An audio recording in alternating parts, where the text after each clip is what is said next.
Oxidation reactions, classical or old concept. In this lesson, we are going to learn electropositive elements and electropositive radicals, electronegative elements and electronegative radicals, and finally oxidation reactions in detail with some examples. So let's begin. The first point is electropositive elements and electropositive radicals. Let's see some examples of electropositive elements and radicals. Electropositive elements are metals like sodium, potassium, magnesium, etc. Hydrogen is a kind of electropositive element, and then electropositive radicals are ammonium ion and phosphonium ion. So these are the examples of electropositive elements and electropositive radicals. Now let's see why these compounds are electropositive elements. First of all, let's consider sodium. Sodium is a kind of metal that tends to lose electron during chemical reaction, like this, sodium plus. Then potassium releasing electron becomes potassium plus. Magnesium releasing 2 electrons, it becomes magnesium 2 plus. And hydrogen, though this is not metal, nevertheless it becomes plus, releasing electron. So these are the electropositive elements, that is the elements that tend to lose electrons during chemical reaction are called electropositive elements. Now these two ions, that is ammonium ion, which is electropositive radical, that means the group of atoms that acts as a single atom is called radical. Since it carries positive charge, so this is electropositive radical. Similarly, phosphonium ion, this is also electropositive radical.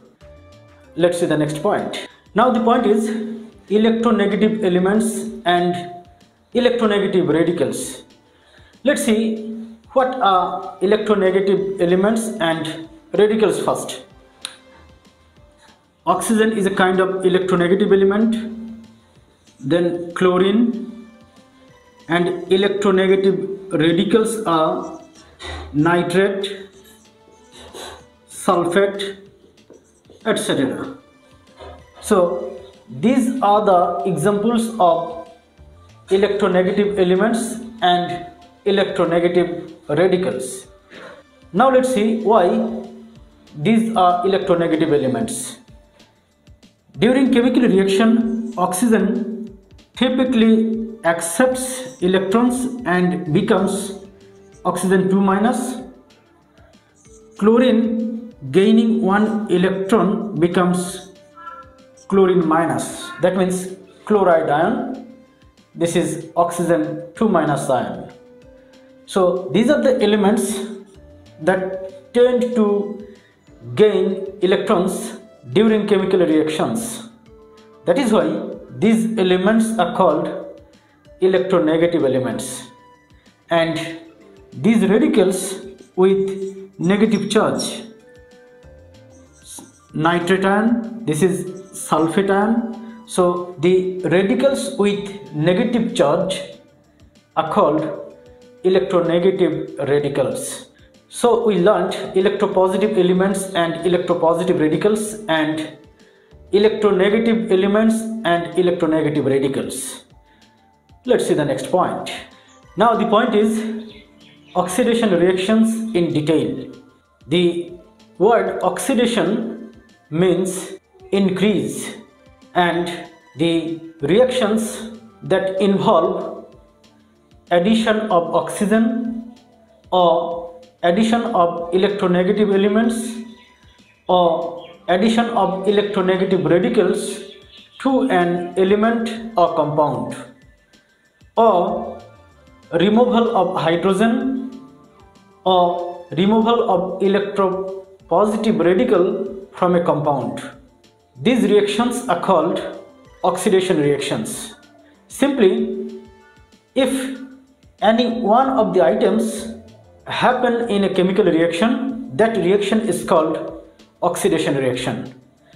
Now let's see the items one by one.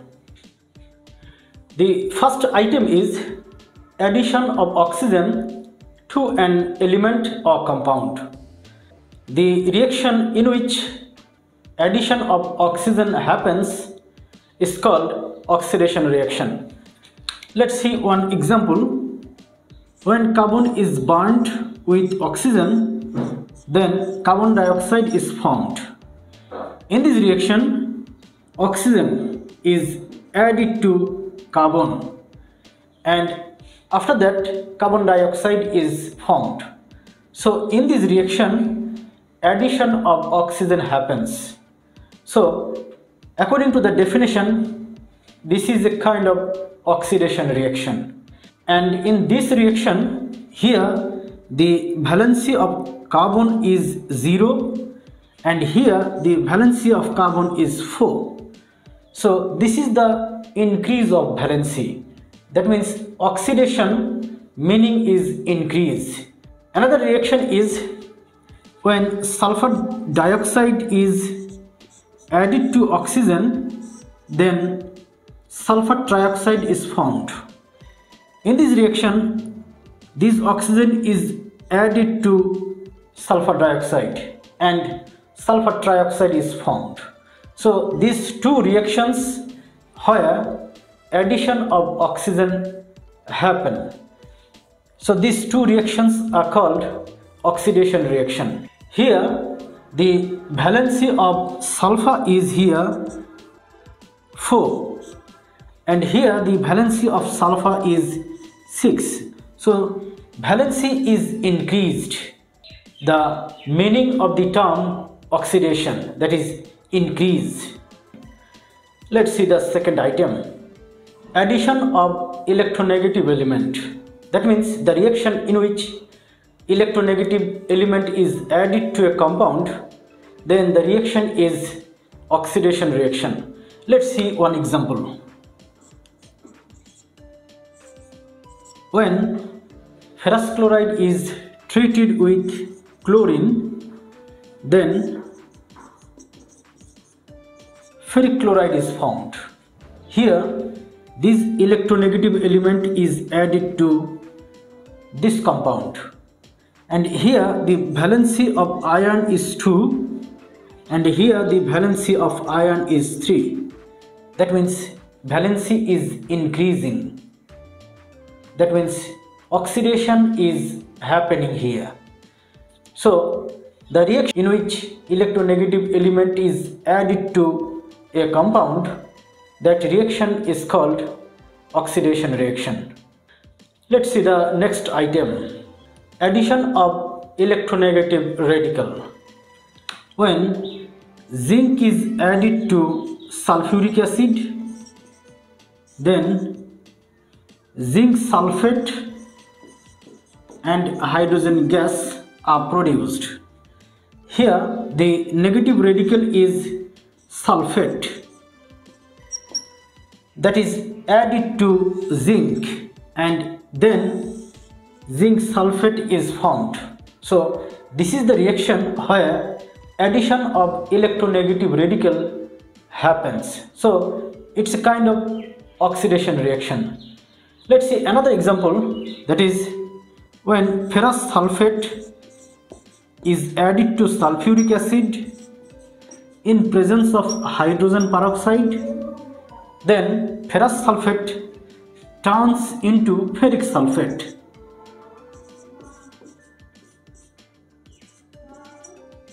And water is formed.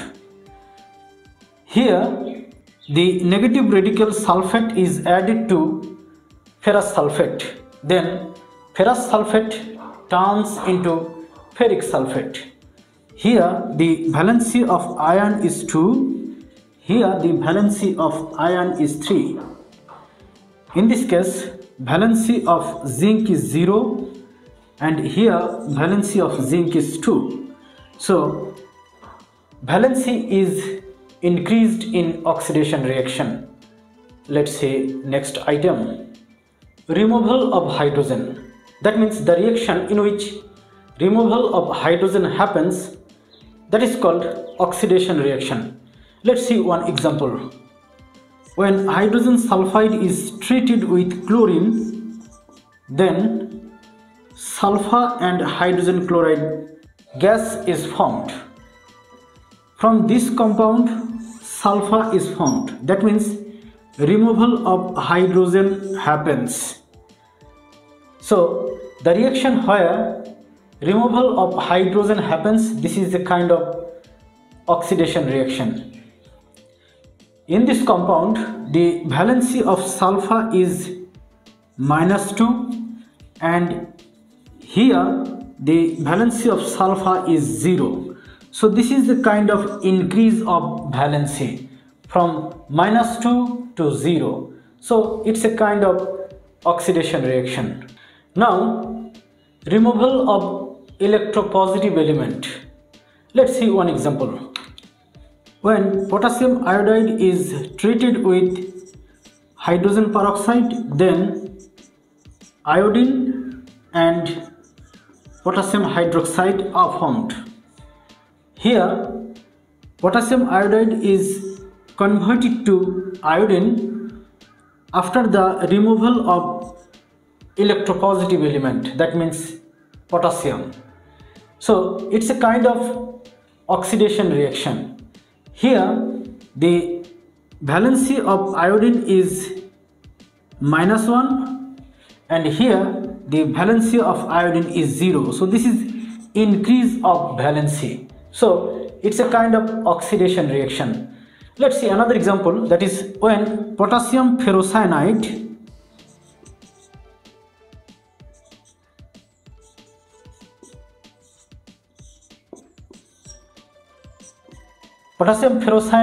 is treated with chlorine, then potassium ferricyanide.